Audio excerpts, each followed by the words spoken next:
अगर किसी गुरु का सही मार्गदर्शन मिल जाए तो कैसे एक डाकू भी सच्चाई के रास्ते पर चलने को मजबूर हो जाता है। ये कहानी आज हमें यही सिखाएगी। तो आओ शुरू करते हैं ये प्रेरणादायक कहानी। कहानी है गौतम बुद्ध और अंगुलिमाल की। बहुत समय पहले उत्तरी भारत के एक घने जंगल में अंगुलिमाल नाम का एक कुख्यात डाकू रहता था। अंगुलिमाल अपने गले में लोगों की उंगलियां पहनता था, जिस कारण उसकी क्रूरता से पूरे राज्य में भय का माहौल था। उसने प्रतिज्ञा की थी कि वह 1000 लोगों की उंगलियां काटकर अपने गले में माला बनाकर पहनेगा।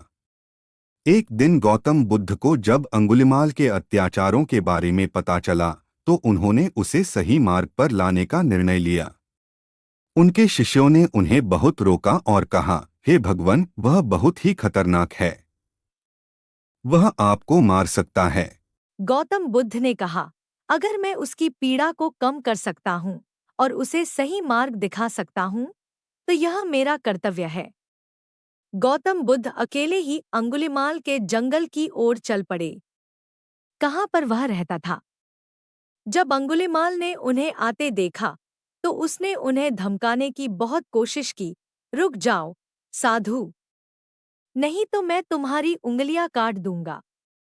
लेकिन बुद्ध बिना डरे चलते रहे। अंगुलिमाल ने अपनी तलवार निकाल ली और बुद्ध की ओर दौड़ा। जैसे ही वह बुद्ध के पास पहुंचा, उसे एक अजीब सी शांति का अनुभव हुआ। बुद्ध ने शांत स्वर में कहा, अंगुलिमाल, मैं पहले ही रुक चुका हूं। अब तुम्हें भी रुकना चाहिए। अंगुलिमाल चौंक गया और बोला, क्या बकवास है? तुम अभी भी चल रहे हो। बुद्ध ने उत्तर दिया, मैंने हिंसा का मार्ग छोड़ दिया है और शांति के मार्ग पर चल पड़ा हूँ। लेकिन तुम अभी भी हिंसा के पथ पर हो। बुद्ध की बातों ने अंगुलिमाल को गहराई से प्रभावित किया। उसने अपनी तलवार फेंक दी और बुद्ध के चरणों में गिरकर क्षमा मांगी। उसने प्रतिज्ञा की कि वह अब से हिंसा नहीं करेगा और शांति और प्रेम का मार्ग अपनाएगा। बुद्ध ने उसे उठाया और कहा, तुम्हारे भीतर जो क्रोध और हिंसा थी वह अब समाप्त हो चुकी है। तुमने एक नई शुरुआत की है। अपने अतीत को भूल जाओ और नए जीवन की शुरुआत करो।